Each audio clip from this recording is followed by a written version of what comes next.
Olá, meus amigos, olá, minhas amigas, sejam bem-vindos para este nosso programa semanal, Sagrada Palavra. Neste domingo, 33º domingo do tempo comum, o penúltimo domingo do tempo comum, o penúltimo domingo do ano litúrgico que se encerra com a festa de Cristo Rei, que celebraremos no próximo domingo. O Evangelho deste domingo, deste fim de semana, é de Marcos, capítulo 13, versículos de 24 ao versículo 32. Estamos no contexto do discurso escatológico de Jesus. Escatologia diz respeito aos acontecimentos do fim. E as grandes perguntas escatológicas, num contexto apocalíptico como este do texto do Evangelho de Marcos, é: quando será e como será? O evangelista responde. Nós ouviremos atentamente o Evangelho e depois algumas palavras. Naqueles dias, depois da tribulação, o sol escurecerá e a lua perderá seu clarão. As estrelas cairão do céu e as potências celestes serão abaladas.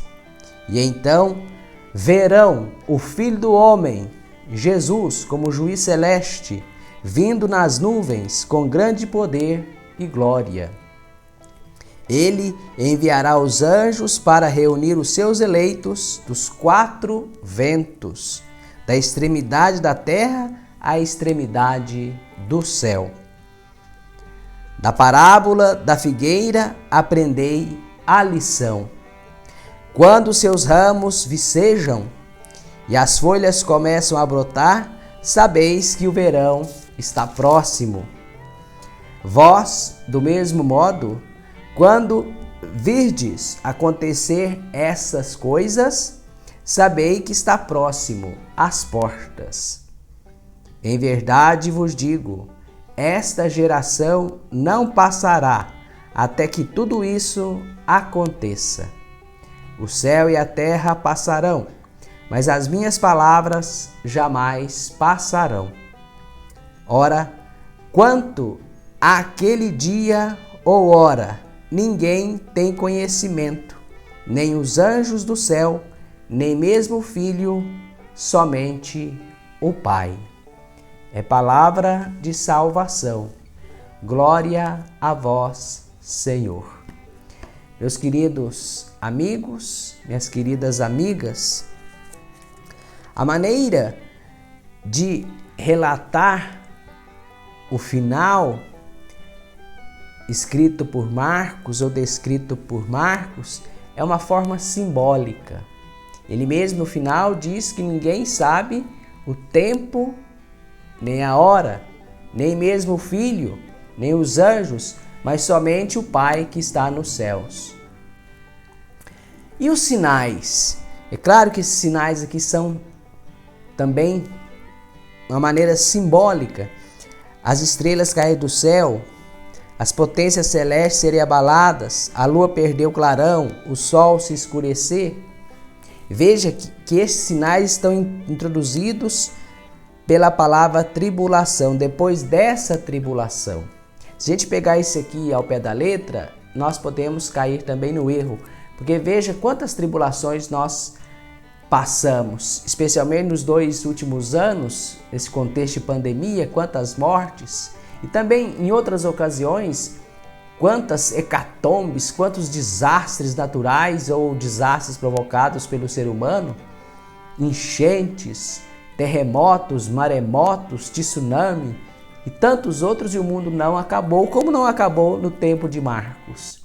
É claro que no tempo do evangelista, no primeiro século, naquela mentalidade apocalíptica que rodeava as comunidades cristãs e o mundo judaico, eles esperavam a vinda do fim de imediato. E os cristãos também esperavam a volta, a manifestação de Jesus imediatamente, o que não aconteceu.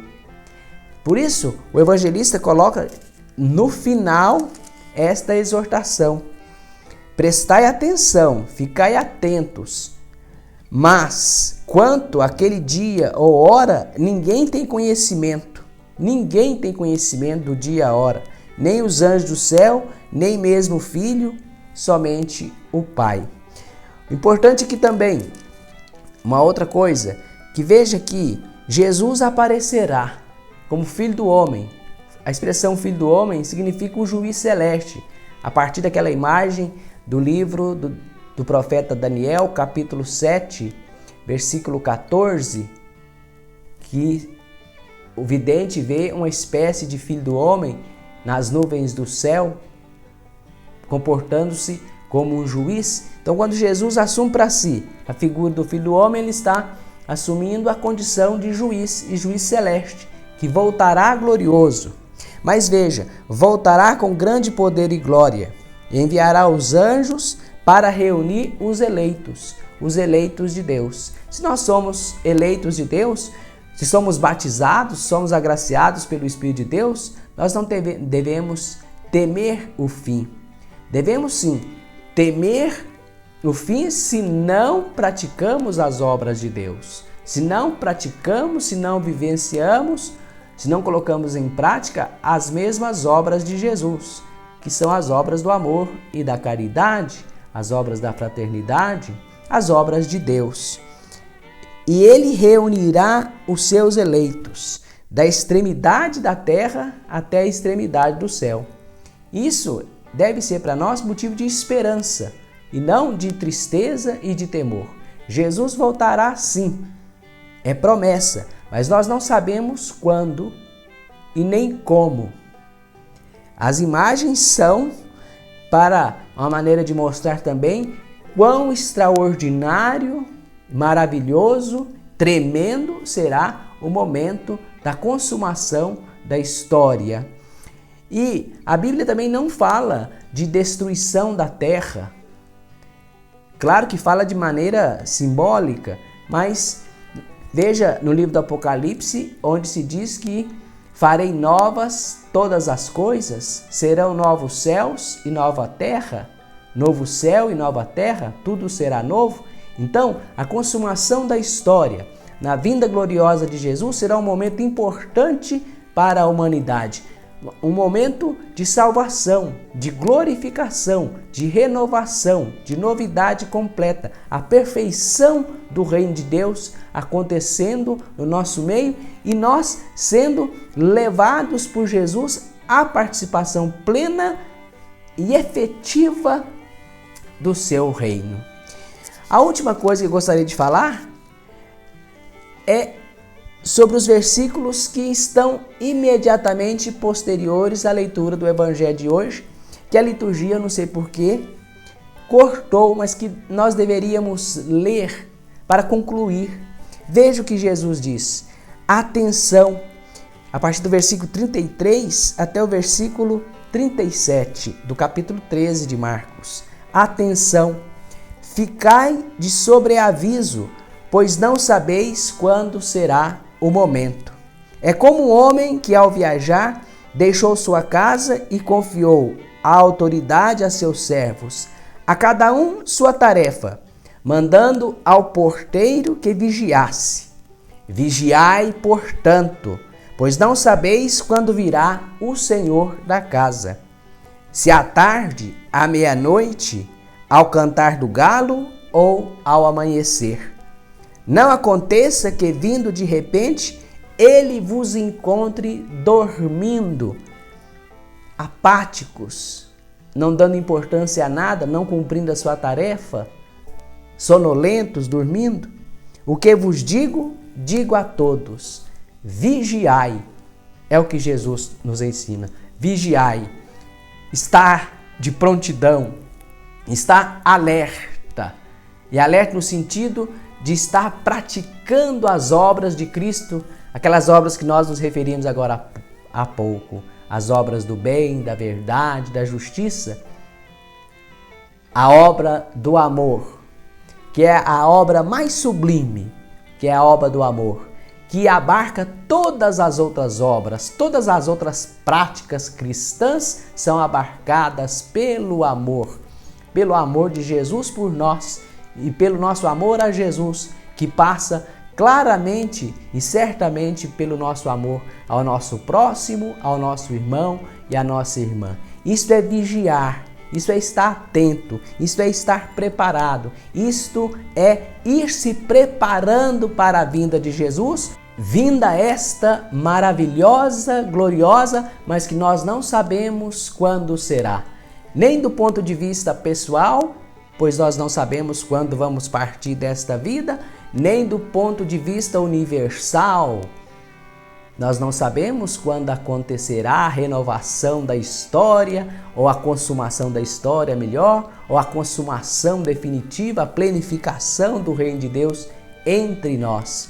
O reino de Deus já é uma realidade concreta, plena, mas nós ainda não fomos inseridos completamente no mistério do reino de Deus. O seremos um dia, esperamos, desde que participando pelo bem da vida da humanidade, participando com amor, fazendo o bem, nos preparando. Assim seremos contados entre aqueles que são eleitos, que serão reunidos como eleitos por Jesus, o juiz celeste. Um juiz que é juiz, mas é um juiz de misericórdia, é um juiz de amor, que perdoa a todos, que quer salvar a todos. Mas nós também devemos fazer a nossa parte. Prestai atenção, vigiai, não sabeis o momento, nem quando será. Em outra passagem do Evangelho, Jesus alerta também quanto aos falsos profetas, dizendo: não siga a palavra dessa gente. Há tantos que marcam o fim do mundo, que veem em qualquer acontecimento o fim do mundo, a destruição do mundo, o castigo de Deus. Deus não castiga, porque Deus é amor. Deus é misericordioso. Deus perdoa. O mal que nos sobrevém é consequência do pecado, é consequência das más atitudes ou das decisões e opções erradas feitas pelo próprio ser humano. Deus quer a vida e a salvação de todos. Não escutar e não seguir essa gente, falsos profetas, que ensinam o erro, que levam as pessoas ao erro, a falsas crenças. Nós somos de Jesus. Prestai atenção, vigiai, vivei o amor e seremos todos salvos. E já começamos a nos preparar também para celebrar o Advento e o Natal de Jesus, que também já se aproxima. Fica aqui o nosso abraço e o pedido de bênção, a bênção de Deus para todos. Pai, Filho e Espírito Santo. Amém. Fique em paz, um abraço para você e um bom domingo. Deus abençoe e guarde sempre.